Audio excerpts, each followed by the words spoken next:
Hola, buenos días. Yo quería empezar agradeciendo a la Fundación Amigos del Museo del Prado su amabilidad al invitarme a este curso de verano. Les voy a dar una conferencia sobre el joven Rivera, un tema que permite realizar varias reflexiones sobre los caminos a veces tortuosos que llevan a la atribución.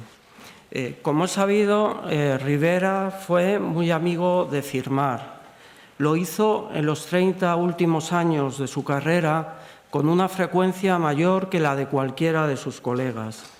De las 250 obras aproximadamente que le están atribuidas entre 1624, cuando tenía 33 años, hasta su muerte en 1652, alrededor de 180 están firmadas y muchas de ellas datadas. Eso permite seguir su trayectoria año tras año y hace que tengamos un conocimiento del desarrollo de su arte mucho mayor y mucho más preciso que el de cualquier otro artista del momento.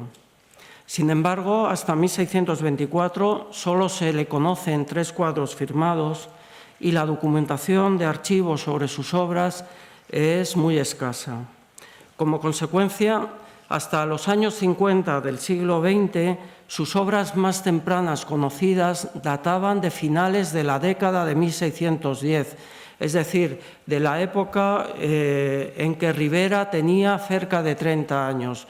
Más o menos, si lo comparamos con Velázquez, las obras más tempranas conocidas de Rivera hasta los años 50 del siglo XX equivaldrían en el tiempo al momento en que Velázquez pinta los borrachos. Toda la etapa anterior, en el caso de Rivera, era absolutamente desconocida. Poco a poco, a partir de los años 50, fueron localizándose nuevas pinturas y el proceso se ha acelerado en los últimos años hasta llegar a la situación actual, en que el número de cuadros que se vincula con ese periodo anterior a 1624, ahora mismo ronda los 80. Se trata de un proceso largo y laborioso en el que ha habido grandes progresos, pero también varias marchas hacia atrás importantes, y un proceso que nos enseña también que son muchas las variables que intervienen en la historia atributiva de un pintor. Si el artista se encuentra en la etapa inicial de su carrera, está buscando un lenguaje personal y además cambia de escenario profesional, como le ocurrió a Rivera, la situación se hace especialmente compleja. También contribuye a hacer muy complejo el caso de Rivera el hecho de que la mayor parte de los cuadros que pintó en sus primeros años profesionales no estaban destinados a instituciones eclesiásticas, en general estaban destinados a coleccionistas particulares, lo que hizo que apenas generaran documentación administrativa. La historia de la construcción de su catálogo temprano es ejemplar en el sentido de que muestra de manera clara las posibilidades y también las limitaciones tanto del ojo crítico como del análisis documental, y nos enseña cómo a veces esos dos instrumentos pueden llegar a entrar en conflicto. También nos enseña sobre todo que son dos instrumentos interrelacionados que siempre tienen que ser tenidos en cuenta y a los que siempre hay que darle las mismas importancias, y que son dos instrumentos que hay que manejar con inteligencia y con imaginación. En esta charla vamos a mostrar ese proceso a través del cual se fue enriqueciendo el catálogo del Rivera temprano, a mostrar ese proceso y a mostrar también los factores que intervinieron en cada momento. Pero antes quiero señalar que no se trata de una historia cerrada, sino que se trata de un proceso vivo, que se ha enriquecido notablemente en los últimos años, pero que genera muchísimas preguntas que están sin resolver o que no han producido respuestas unánimes. Esta historia empieza en el año 1943.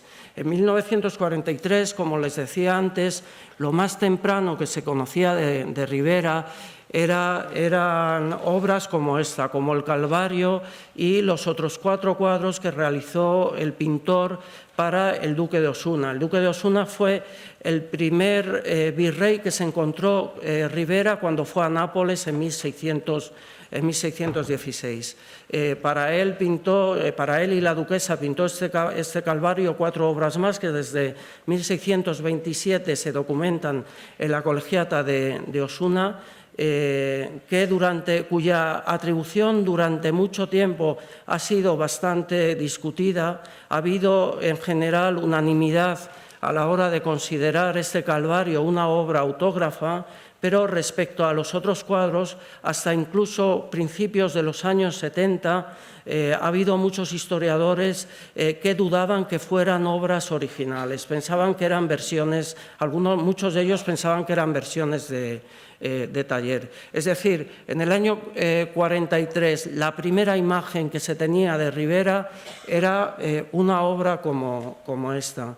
Y en este año se produce un hecho muy importante a la hora del esclarecimiento del catálogo temprano de Rivera, que es un artículo de Roberto Longhi en la revista Proporzioni. Como saben ustedes, Roberto Longhi es el padre de la historia contemporánea de la pintura italiana, y uno de los campos hacia los que dirigió preferentemente su atención fue hacia Caravaggio y sus seguidores. Existían un grupo muy importante de obras realizadas sobre todo en Roma en las primeras décadas del siglo XVII, obras que mostraban una dependencia respecto al método caravallista, pero eran obras sin padre, eran obras sin atribución, a lo que contribuía mucho el hecho de que los seguidores de Caravaggio en general no eran amigos de firmar. Y una de las tareas a las que se dedicó Roberto Longhi es a poner orden entre esa cantidad importante de obras sin padre. Dentro de esa tarea se encuentra este artículo que escribe en el año 43 y un artículo en el que se inventa lo que él llama maestro del juicio de Salomón. Le bautiza a través del juicio de Salomón de la Galería Borghese, una obra que a lo largo de la historia había recibido numerosas atribuciones distintas, ninguna de las cuales llegaba a satisfacer del todo a los críticos y ninguna de las cuales llegó a generar unanimidad.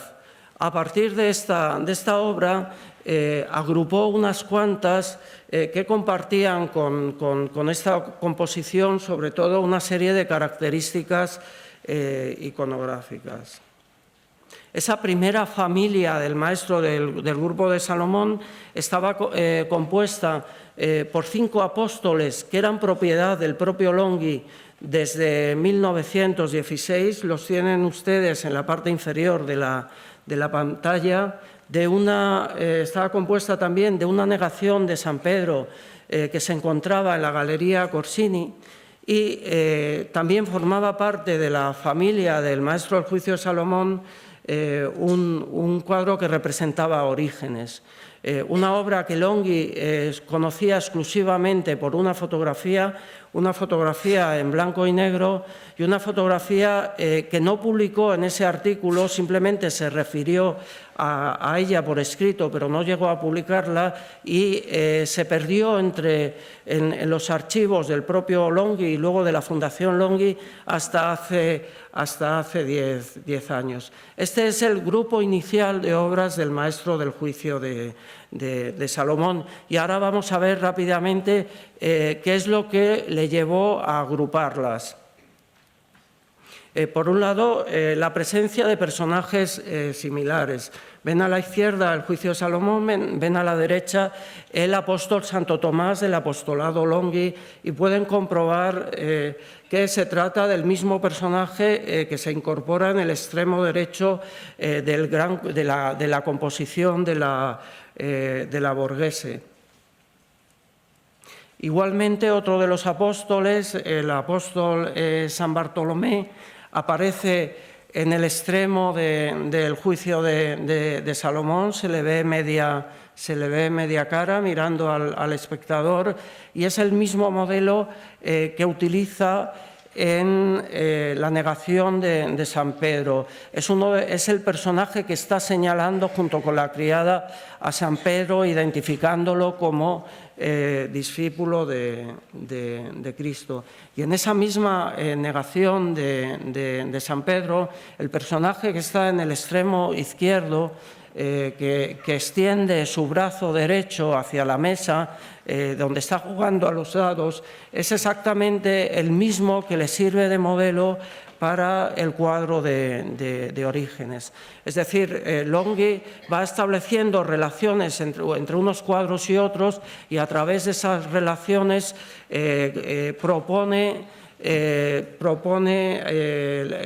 al maestro del juicio de Salomón. A partir de allí, durante las décadas siguientes, a ese corpus inicial se le van sumando nuevas obras. La más importante es un gran cuadro de composición, un Jesús entre los doctores, que está en el norte de Francia, en Langres, que procede de la colección Giustiniani, que también había pasado por una historia atributiva complicada, pero a finales de los años 50, Michel Laclos propone su adscripción al grupo del maestro del juicio de Salomón, y lo propone a través de la coincidencia con el cuadro fundacional y con los que se le habían adherido. Coincidencias, por ejemplo, en la costumbre de colocar en el último término a parejas de figuras que están conversando, lo ven en la parte superior, en la aparición de personajes similares, ven a San Bartolomé, que aparece en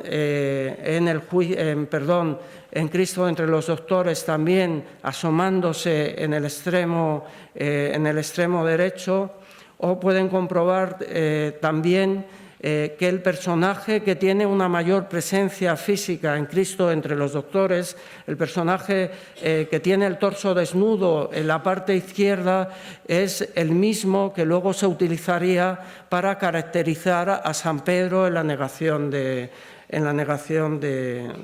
San Pedro. Ven también otro tipo de similitudes, como la manera de construir los pies, tanto en el juicio de Salomón como en Cristo entre los doctores.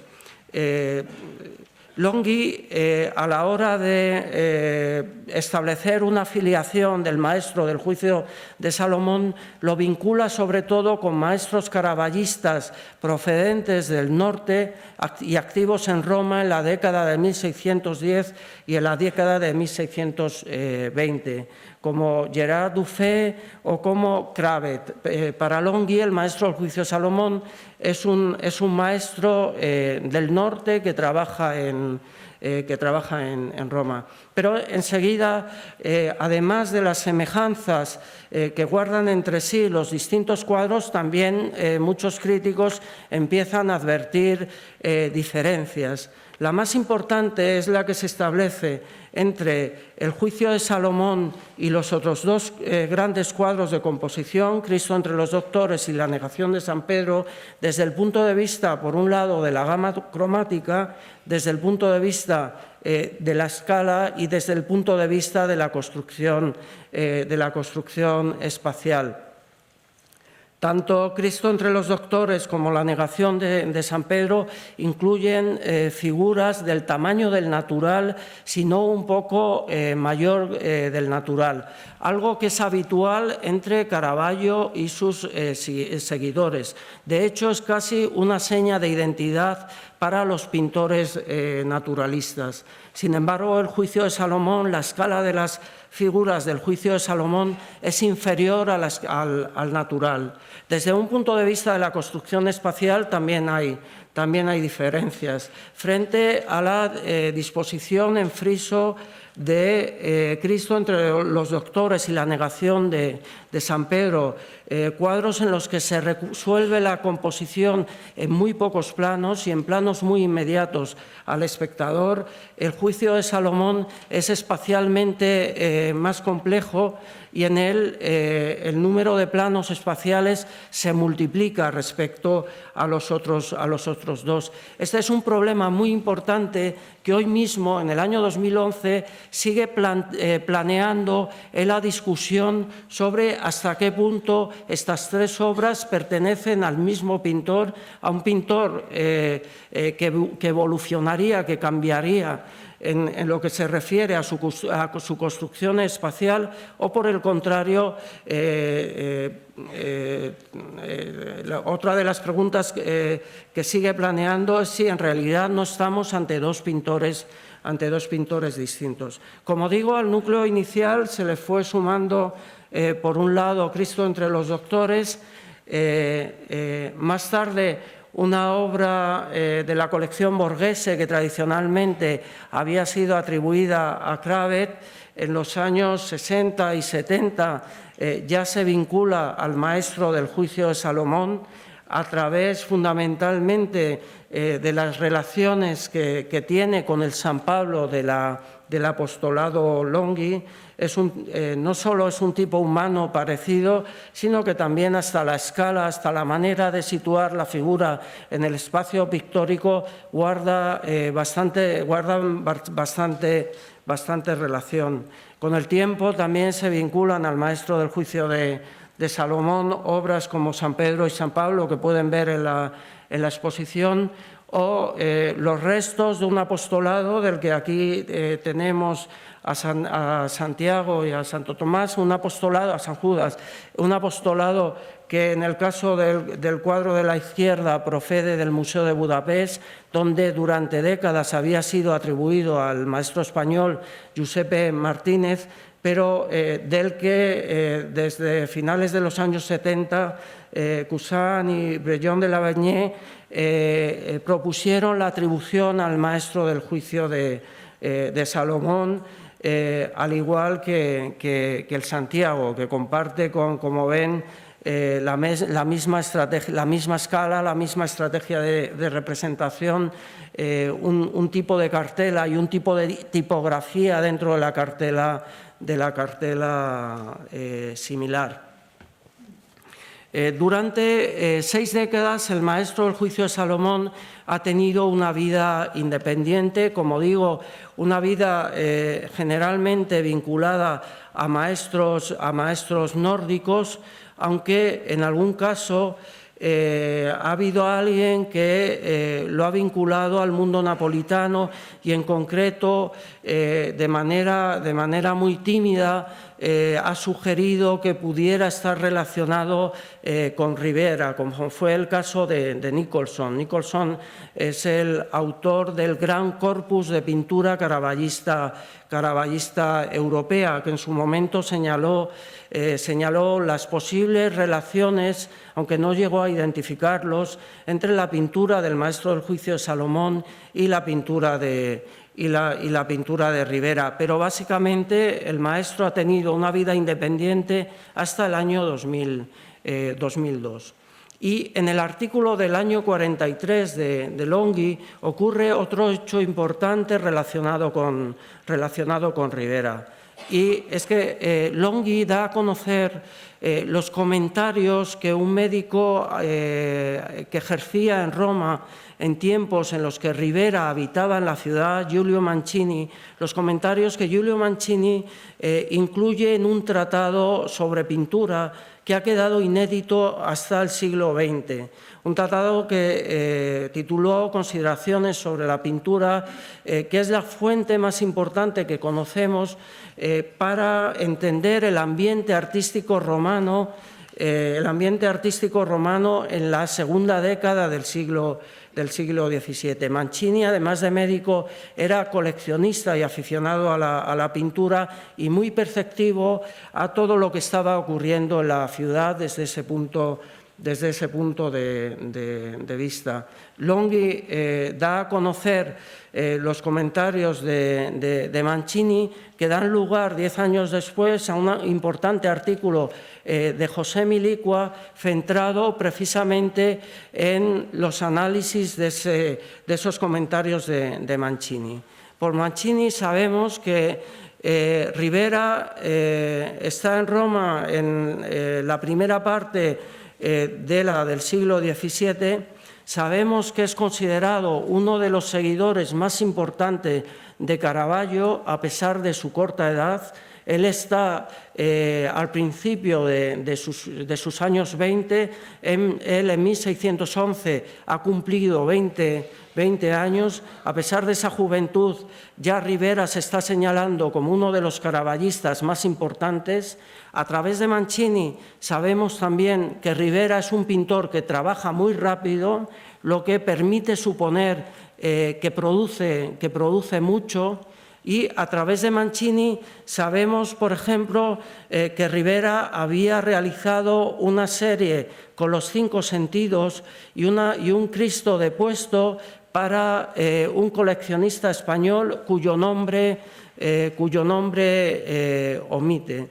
Es decir, Mancini nos da la imagen de un Rivera importante a pesar de su edad y presumiblemente muy activo. Y a pesar de eso, en ese tiempo, en los años 40, en los años 50, durante gran parte de los años 60, no hay una sola obra que se le pueda atribuir con seguridad al periodo romano. La situación cambia en el año 1966 y cambia también de la mano de Roberto Longhi. Roberto Longhi en el año 66 localiza en el Comercio de Arte una serie que representa a los 5 sentidos. Una serie que le lleva a 2 conclusiones.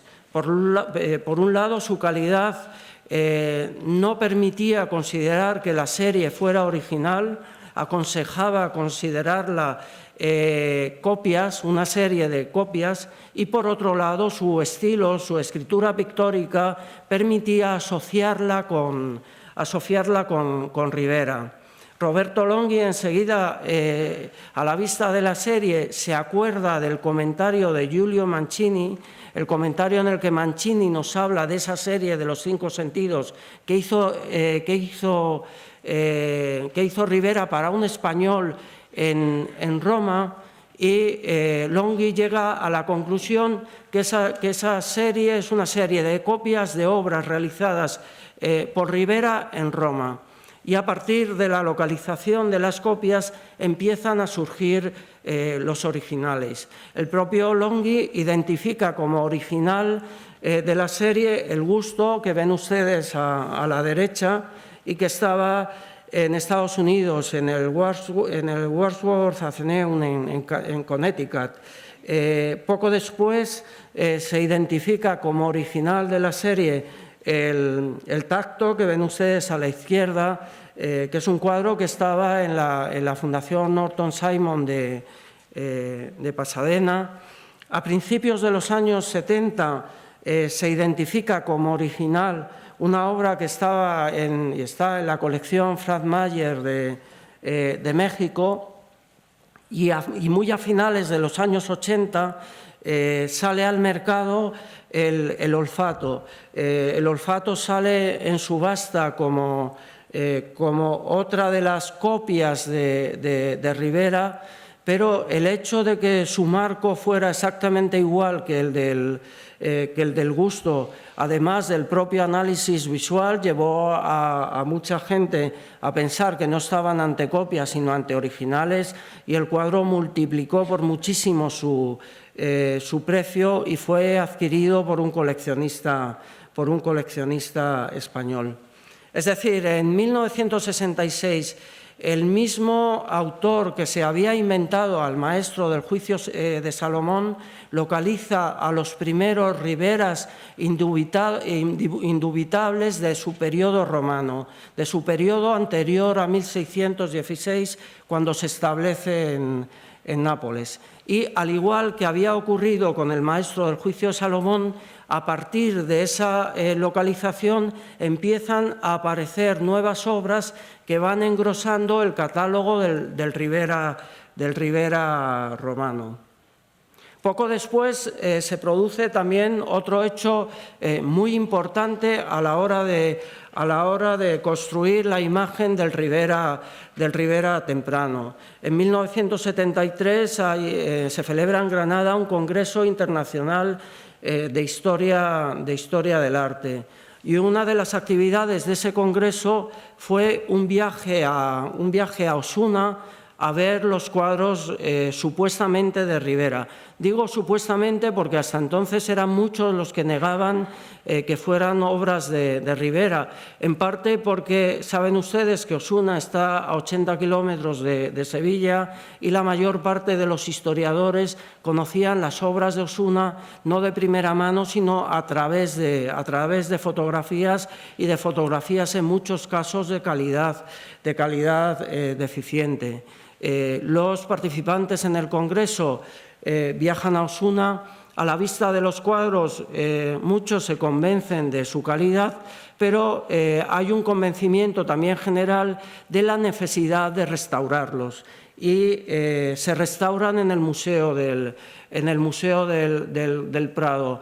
Esa excursión a Osuna y la posterior restauración hacen que cambie ya definitivamente el estatus de toda la serie y a partir de entonces ya no hay dudas sobre su autoría. Con lo que los historiadores disponen ya de dos núcleos muy importantes a la hora de organizar la imagen temprana de Ribera. Por un lado, los cuadros de los sentidos, que documentalmente ya están probados como obra de Ribera, y por otro lado el conjunto de Osuna, cuya atribución ya convence a todos y una atribución que sirve para articular la imagen del primer Ribera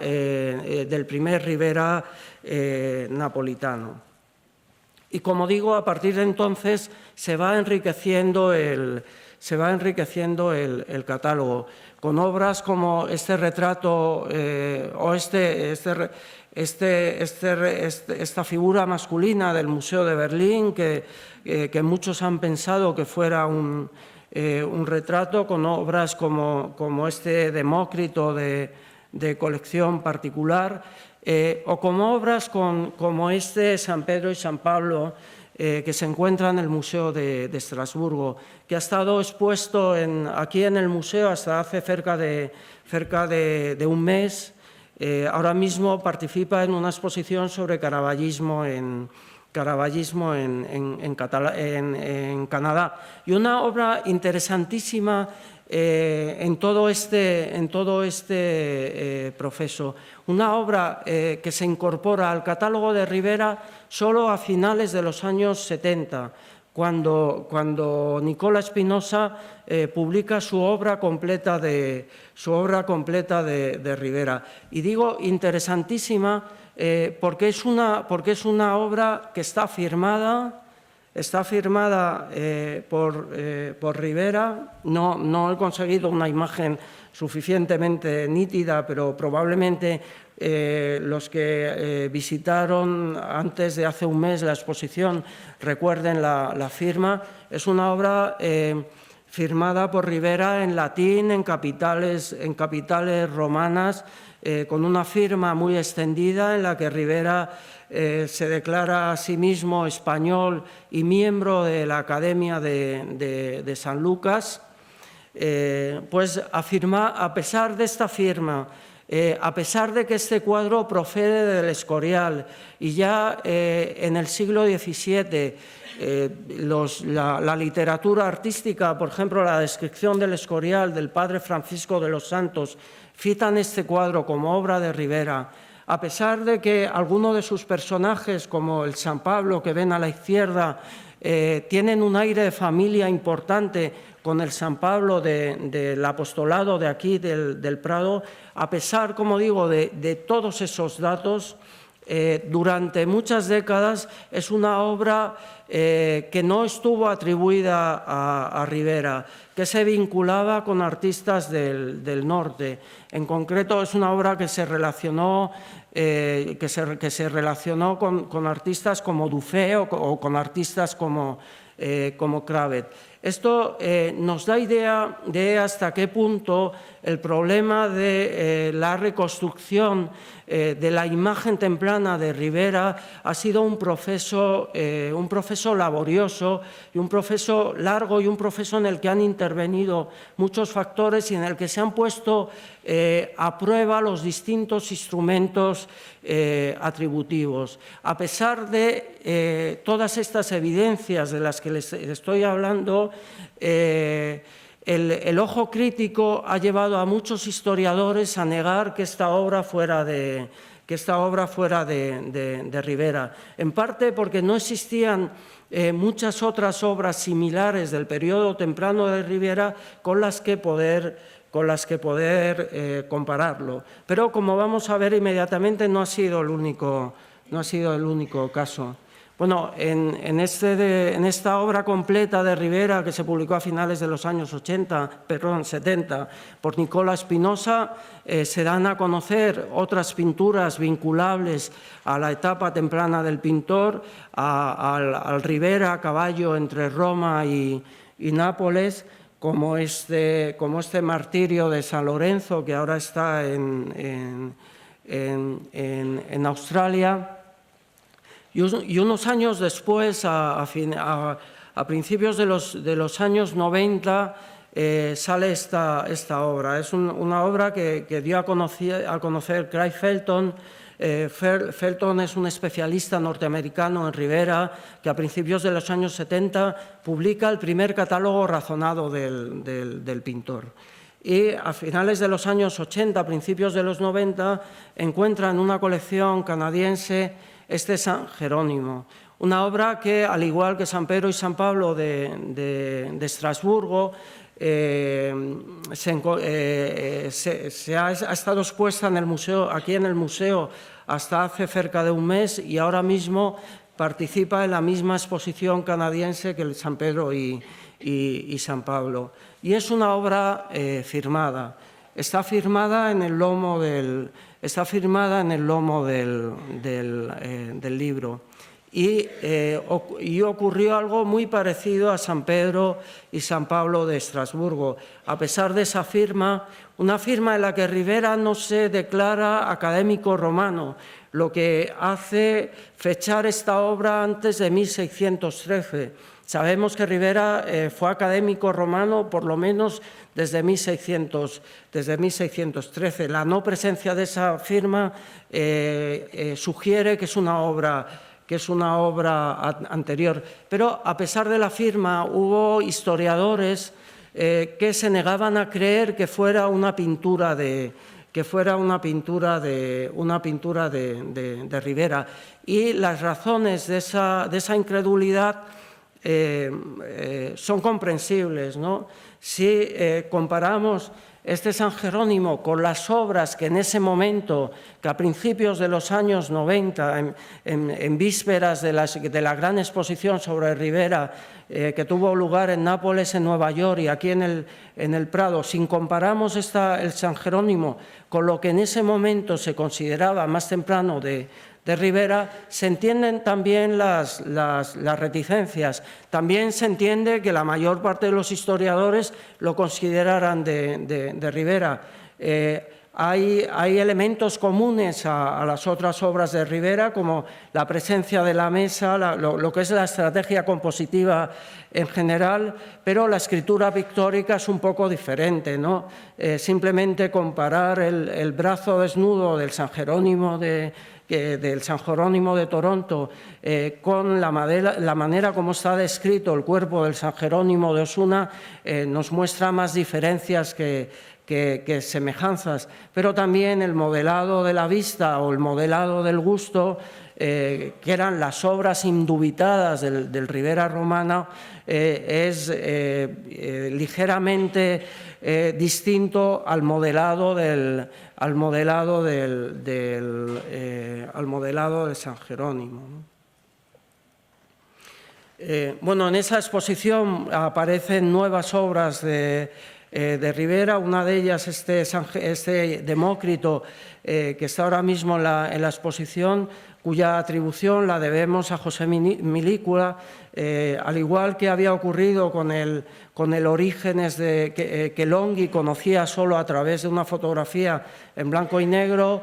Milícula tuvo conocimiento de esta obra a partir de otra fotografía. Era una obra en paradero desconocido, pero los caracteres de la pintura le aconsejaron adscribirla al Rivera en su época romana. Poco después apareció en el comercio este San Antonio Abad, que también fue engrosando el catálogo del Rivera temprano, y de esta manera llegamos a 2001. Llegamos a 2001 con un maestro del juicio de Salomón y con un Rivera joven que hasta entonces han vivido vidas paralelas que no se han encontrado en ningún momento. Simplemente Nicholson en un momento determinado llegó a vincularlos ligeramente, pero de manera muy tímida. Y en el año 2001, en enero de 2001, sale a subasta en Nueva York este cuadro, una resurrección de Lázaro. Una resurrección de Lázaro que se anuncia en el catálogo de la subasta como probable obra de Rivera joven. Esa atribución estaba avalada por la opinión de Nicola Espinosa. La noticia de la subasta de este cuadro llega al museo a través de José Milícula, que, como saben ustedes, es uno de los grandes especialistas en Rivera y sobre todo en la etapa inicial de Rivera. José Milícula alerta al Museo del Prado sobre la oportunidad que se presentaba, y el Museo del Prado compra esta obra. Una compra que en su momento resultó bastante polémica, porque si bien había historiadores, muchos de ellos muy importantes y con mucha experiencia en el estudio de Rivera, que afirmaban la paternidad del pintor valenciano, también eran muchos y muy importantes aquellos que la negaban. Y un poco aquí voy a mostrarles aquí también las razones que llevaban a unos y a otros a mantener su postura. Las relaciones con Rivera se establecían en términos de escritura pictórica, de gama cromática y hasta de iconografía. Por ejemplo, desde el punto de la escritura pictórica, es llamativa la relación de la Magdalena de la resurrección de Lázaro con la Magdalena del Gran Calvario de Osuna, la manera como está manejado el pincel, lo que es la amplitud de su gama cromática, y no solo la amplitud de su gama cromática, el hecho de hasta qué punto en ambas se valora la materia pictórica. Es decir, el pigmento no solo como portador de información cromática, de información sobre color, sino el pigmento con valores propios, con valores en sí mismos. Aparecen personajes y fórmulas parecidas en ambos cuadros.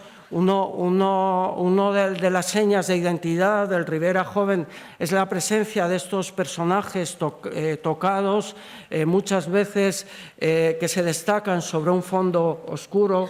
Lo ven en la parte superior en el caso del del martirio de San Bartolomé, que en este caso interpreta al juez que no quiere ser testigo de lo que está ocurriendo. En la parte inferior tenemos a un personaje resuelto de una manera similar. No es el mismo personaje, pero sí la fórmula es parecida en la resurrección de Lázaro, pero aparece también en varias otras obras más tempranas de Ribera.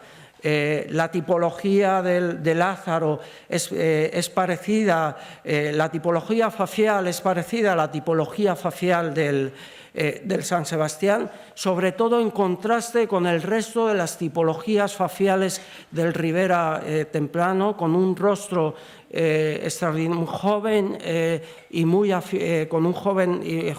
afilado, pero la manera de construir el cuerpo, la parte visible del tronco de Lázaro tiene mucho en común con la forma como ha sido descrito el tronco de San Sebastián. Es decir, eran muchas las afinidades con Ribera, y afinidades con Ribera que no se encontraban en otros artistas. Y ese tipo de afinidades es lo que llevó, como digo, a historiadores muy importantes a catalogarlo como obra de Ribera, y lo que llevó al Museo del Prado, a través de José Milicua, a adquirir esta obra para su colección. Pero era una obra que, al mismo tiempo que tenía afinidades con el Ribera conocido, presentaba afinidades con otros artistas, y en concreto presentaba afinidades con el maestro del juicio de Salomón. Por ejemplo, hemos visto antes el interés del maestro del juicio de Salomón por utilizar en último término y destacado sobre fondos oscuros a estas parejas de personajes que parecen en parte ajenos a la escena principal, conversar entre ellos. Lo vemos en el caso de la izquierda, en el maestro del juicio de Salomón. En el caso del centro, lo vemos en el caso de Cristo entre los doctores, y en la derecha lo vemos en el caso de la resurrección de Lázaro. También aparece en la resurrección de Lázaro maneras de solucionar la presencia de personajes similares a las que encontramos en obras atribuidas al maestro del juicio de Salomón. En la parte izquierda vemos a uno de los personajes que está en Cristo entre los doctores, y en el centro vemos a uno de los personajes que presencian la resurrección de Lázaro. No es el mismo personaje, pero sí es la misma manera de construir el perfil, un perfil muy alargado además, y un medio perfil del personaje. Y luego la resurrección de Lázaro se apartaba de la obra conocida de Ribera de una manera bastante radical desde un punto de vista compositivo. Las composiciones conocidas hasta entonces de Ribera se solucionaban de la manera como ven en la parte inferior de la pantalla, generalmente con un número bastante restringido de personajes.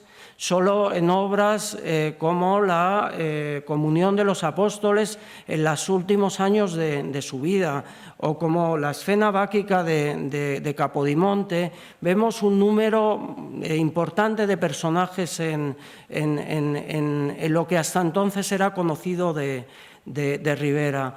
Y generalmente las composiciones conocidas hasta entonces de Ribera, desde un punto de vista espacial, se solían solucionar a base de diagonales, era una construcción espacial bastante compleja y bastante dinámica. La resurrección de Lázaro no compartía ninguna de esas características. Era un gran cuadro resuelto en friso, un gran cuadro con un número muy elevado de personajes, y un gran cuadro en el que todos los personajes se están proyectando sobre un fondo homogéneo, en este caso sobre un fondo oscuro. Desde un punto de vista de la estrategia compositiva tenía muy poco que ver con lo que en ese momento, en 2001, se consideraba obra de Rivera. Tenía mucho más que ver con las obras que en ese momento se relacionaban con el maestro del juicio de Salomón y con otros pintores caravallistas activos en Roma, como Tournier, Valentin, etcétera, ¿no? Lo ven ustedes, sobre todo ven que en la parte superior la solución es parecida. Son grandes cuadros apaisados con las figuras de tamaño un poco superior al natural, proyectadas sobre fondo oscuro, con un número importante de personajes que oscilan entre los 7 de la negación de San Pedro y los 13 de Cristo entre los doctores. La resurrección de Lázaro tiene 10, que es justamente el número de personajes que Alberti aconsejaba para construir una pintura de historia. Es decir, la resurrección de Lázaro era un cuadro frontera, era un cuadro que tenía mucho que ver, y por eso se atribuyó a Rivera y por eso se compró, mucho que ver con lo conocido de Rivera, mucho que ver, por ejemplo, la escritura pictórica con los cuadros de los sentidos, pero al mismo tiempo se distanciaba desde un punto de vista compositivo de las obras conocidas de Rivera y se acercaba a lo que eran los usos narrativos habituales entre los caravallistas de la segunda y tercera década del siglo XVII activos en Roma, en concreto con el maestro del juicio de Salomón, ¿no? Eso hace bastante entendible, eso pone en su contexto el hecho de que en el año 2001 hubiera ese debate, un debate muy importante y en algún caso incluso muy enconado sobre la atribución de ese cuadro. Y la solución nunca definitiva, porque en este tipo de cosas nunca hay soluciones definitivas, pero sí ha sido un paso decidido hacia adelante que ha aportado mucha más luz que sombras. Ese paso al que me refiero se dio en el año 2002 y de la mano de un historiador italiano, de Gianni Papi. Gianni Papi, que probablemente han tenido ocasión desde luego de oír hablar de él, seguro, y incluso de escucharle en 2 intervenciones que ha tenido últimamente precisamente en este mismo lugar. Como les digo, Gianni Papi es un historiador italiano con mucha experiencia en el estudio del caravallismo sobre todo romano, de la segunda y tercera década del siglo XVII. Y Gianni Papi realiza una propuesta que ha cambiado definitivamente el panorama de los estudios sobre el Rivera joven, y la realiza en el año 2002. En el año 2002, cuando Papi hace su propuesta, el tipo de obras que se atribuye al Rivera activo en Roma y al primer Rivera napolitano es el que ven en la pantalla. Sobre todo, los sentidos y una serie de obras de personajes de medias figuras, generalmente ante una mesa, y en todos los casos con una descripción muy rica, muy precisa, muy densa de materia pictórica. En el año 2002, este es el tipo de obras que se atribuyen al maestro del juicio de Salomón. Los 3 grandes cuadros históricos que ven en la parte central de la pantalla, el apostolado Longhi, y obras dispersas como las que ven arriba, excepto el Diógenes, que solo se identifica a partir de ese año. Y Gianni Papi lo que hace es proponer una identificación entre el maestro del juicio de Salomón y Ribera. Y lo propone a través no solo de la comparación estilística entre ambos, sino a través del estudio documental. Hasta entonces, el ojo crítico para lo que había servido es para construir dos personalidades distintas. Un maestro del juicio de Salomón, un pintor anónimo al que se le iban añadiendo obras por las afinidades estilísticas que guardaban entre sí, y un Ribera romano al que se lleva a través de la noticia de Giulio Mancini y al que se le van añadiendo obras a base fundamentalmente de una comparación estilística, porque ya vimos incluso, como en el caso del San Pedro y San Pablo de Estrasburgo, que ni siquiera la evidencia documental fue suficiente hasta finales de los 70 para sumarlo al catálogo del Ribera joven. Gianni Papi junta esos dos métodos y propone esa atribución, pero lo propone sobre todo a base de un conocimiento muy preciso de la documentación romana y especialmente del coleccionismo romano del siglo XVII. Gianni Papi se da cuenta de que varias de las obras que hasta ese momento están catalogadas como del maestro del juicio de Salomón, muy probablemente son las mismas que aparecen en inventarios de colecciones importantes romanas levantados en vida de Ribera y inventarios en los que esas obras se están describiendo como atribuidas a Ribera. Concretamente, en los inventarios de la colección Borghese y los inventarios de la colección Giustiniani, es decir, dos de las grandes colecciones romanas de ese momento y dos de las colecciones más vivas y más también comprometidas con la pintura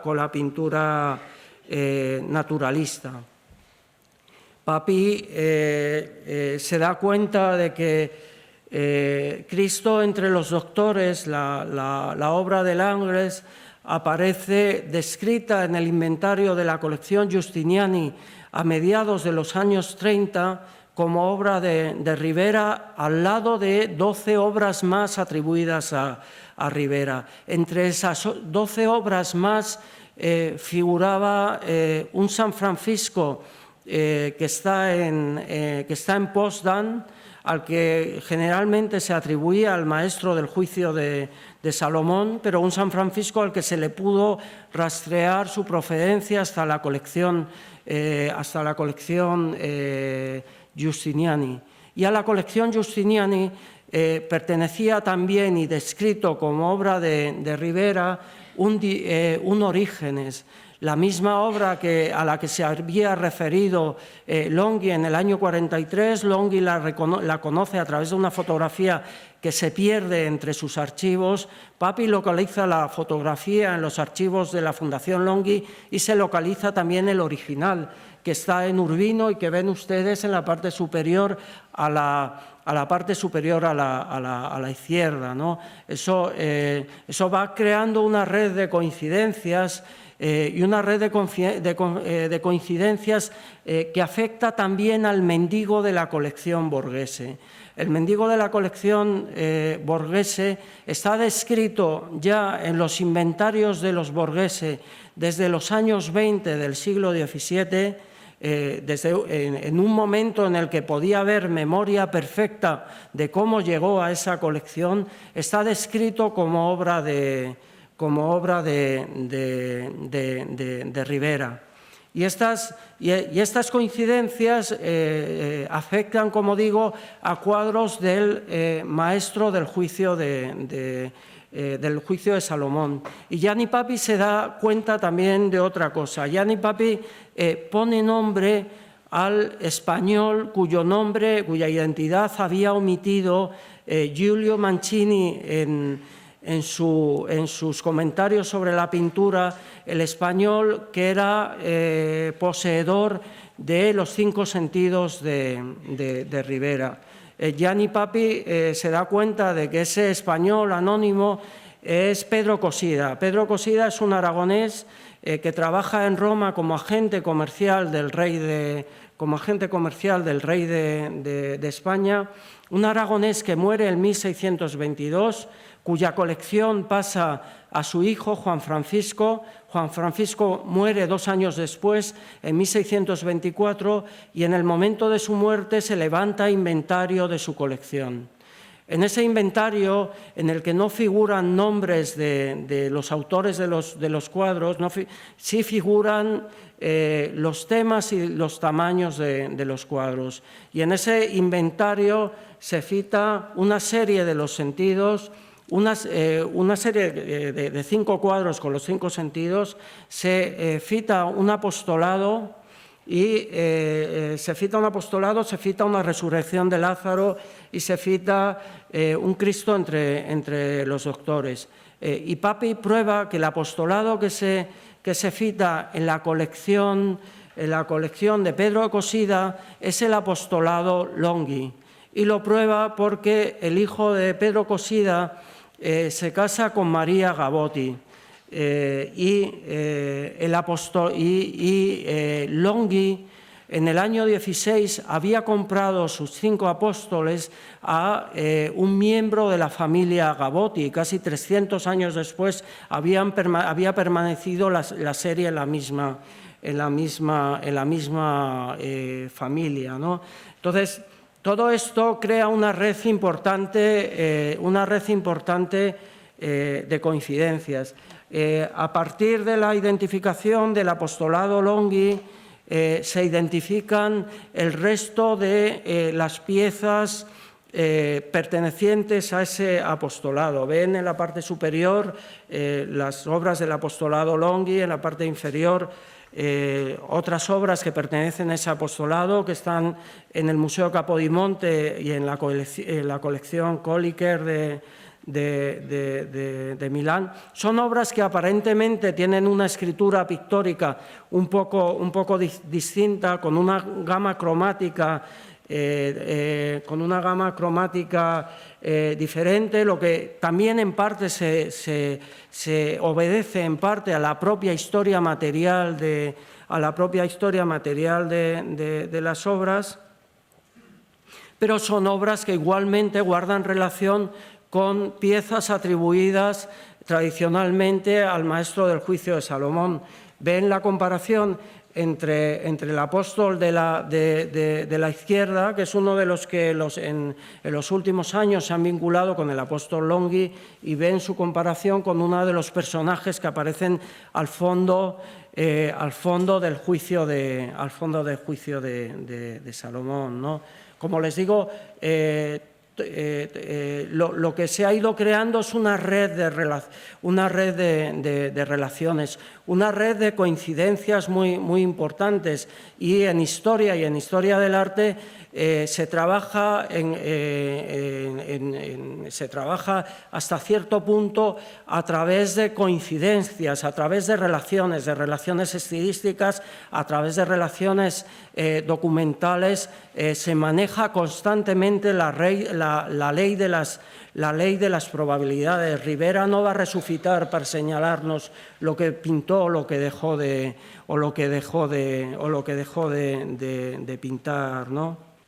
Esa identificación entre uno y otro, entre Ribera y el maestro del juicio de Salomón, ha hecho más complejo y al mismo tiempo más claro el panorama. Ha permitido ir sumando al catálogo de ese Ribera joven muchas otras obras, por ejemplo, las relaciones entre el San Jerónimo de Toronto, de cuya firma ya nadie duda, ni de cuya, por supuesto, de cuya autoría sobre Ribera nadie duda, las relaciones entre este San Jerónimo de Toronto con este otro de colección particular que ha sido atribuida a Baburen o a Kravet,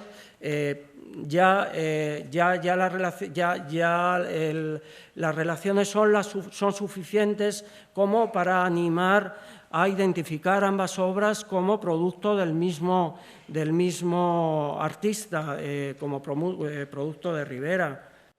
Pero esa propuesta, por ejemplo, permitió establecer comparaciones más cercanas. Por ejemplo, en la parte izquierda tienen la manera como soluciona la presencia del libro y el grupo de papeles Rivera en el San Jerónimo, y en la parte derecha, aunque la imagen no es buena, vemos cómo se soluciona en el cuadro de Langres, en el Cristo entre los doctores. Aunque siempre hay que tener en cuenta la historia material de cada cuadro, su historia de restauraciones, los percances que ha sufrido. En el caso de Cristo entre los doctores de Langres, lo que es su superficie pictórica está un poco más alterada de lo que es común entre el resto de las obras de Rivera. Pero también este método comparativo ha servido para que hace apenas 5 años, en el año 2005 o 2006, cuando salió al mercado la obra Susana y los viejos, hasta entonces inédita, fueran muchos los que la incorporaran al catálogo del joven Rivera. Básicamente por su relación con el maestro del juicio de Salomón. Por un lado, con el propio juicio de Salomón y la forma como se resuelve la presencia del relieve antiguo, tanto en Susana y los viejos, que es lo que ven en la parte inferior a la derecha, como en el juicio de Salomón, que es lo que ven en la parte inferior a la izquierda, que es el relieve que aparece debajo del trono de Salomón.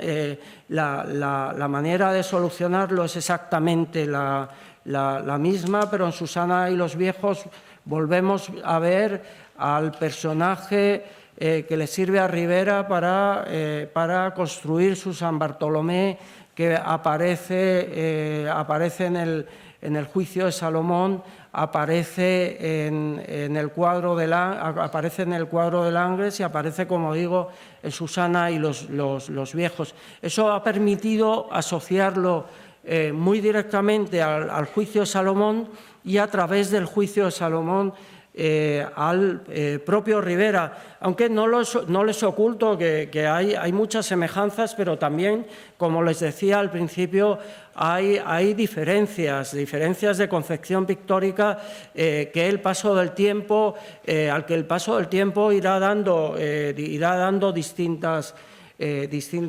soluciones, ¿no? Y otro ejemplo, y con él acabo, de cómo se ha ido construyendo la imagen y el catálogo del Rivera joven, lo tenemos en este martirio de San Lorenzo. Es una obra que estaba prácticamente inédita hasta el año pasado,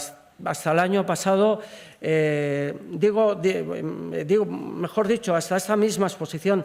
Digo prácticamente porque no era totalmente inédita, se citaba en viejas guías de Zaragoza, donde se encuentra. En alguna ocasión se ha citado como una versión de taller de una obra desconocida riveresca, pero era una pintura que no había entrado en la discusión sobre Rivera joven.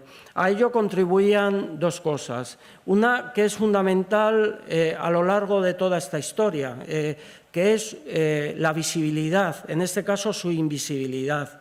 Era una obra que se encontraba, que pertenece al Pilar de Zaragoza, a la capilla de San Lorenzo, pero no se encontraba de cara al público, sino que estaba en la pequeña sacristía que prácticamente tenía como uso el almacén, a la pequeña sacristía adherida, digamos, a esa capilla de San Lorenzo, con lo que era una pintura secreta.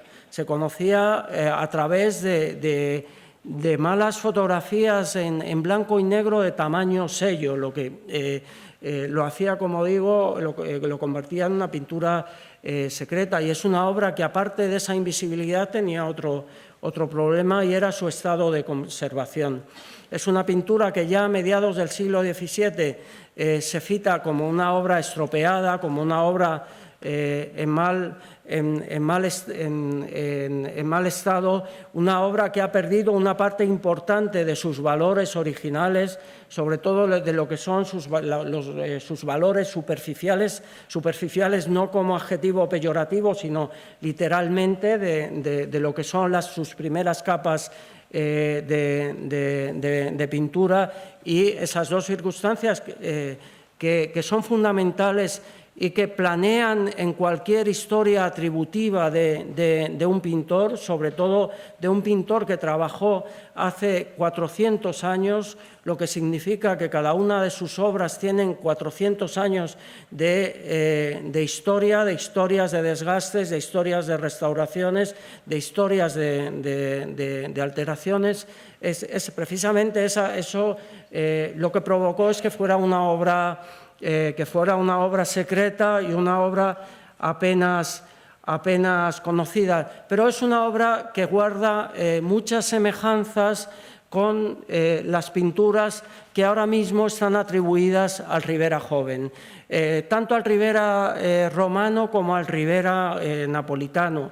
De hecho, se trata de una obra cuya ubicación cronológica es bastante ambigua, que tiene muchas relaciones con lo que se conoce de Ribera una vez que se estableció en Nápoles en 1616, y alguna relación con lo que hizo antes. Y un poco les voy a mostrar muy rápidamente por el camino que llevó a esa atribución.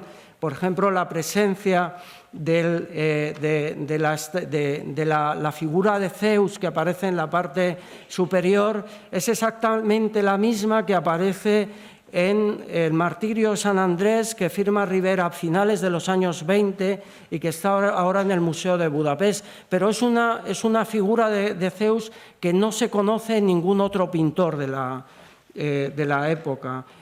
La composición, una composición que ya no se resuelve en friso, sino a través de diagonales, y una composición muy dinámica, resulta similar a las composiciones que empieza a hacer Ribera a principios de los años 20, como en el cuadro de Cogolludo, y que mantendría el resto de su carrera.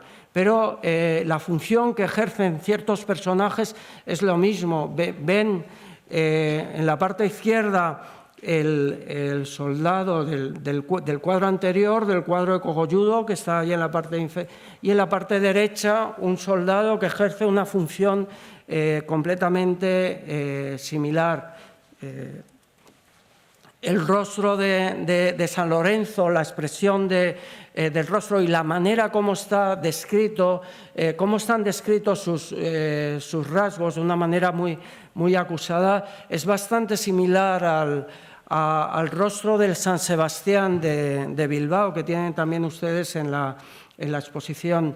Una de las cosas que más llaman la atención de la resurrección de Lázaro es la forma cómo está resuelta la mano izquierda de la Magdalena, con unas sombras excesivamente cortadas. Son casi cuchillos esas sombras. Lo ven en la imagen central de la parte superior de la imagen. Son casi triángulos, son unas fórmulas incluso un poco torpe, pero es la misma manera de cortar las sombras que aparece en la parte izquierda del San Sebastián, o la presencia de esos personajes togados sobre los que antes llamaba la atención tanto en la resurrección de Lázaro como en el martirio de San Bartolomé.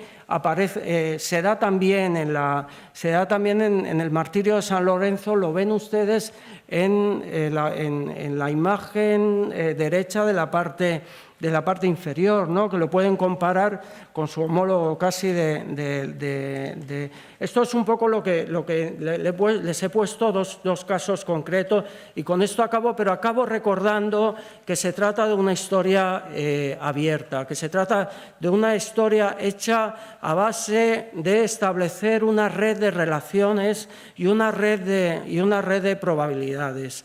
En los últimos años se ha avanzado muchísimo, entre otras cosas porque es mucho más productivo trabajar a partir de 50 obras, que es las que se atribuyen ahora mismo al Rivera Romano, que trabajar a partir de 6 obras, que es la que se atribuía hasta entonces. 50 obras responde más a la rapidez con la que trabajaba Rivera, responden más a otro de los datos que sabemos acerca del Rivera joven, y es que tuvo más de un estilo, como nos dice el propio Mancini, y como es normal en un pintor joven que está buscando su propio lenguaje, pero también les recuerdo que esta es una historia abierta y de la que queda mucho por hacer. Y creo que, siendo esto un curso, me imagino, uno de los propósitos es también alentar a seguir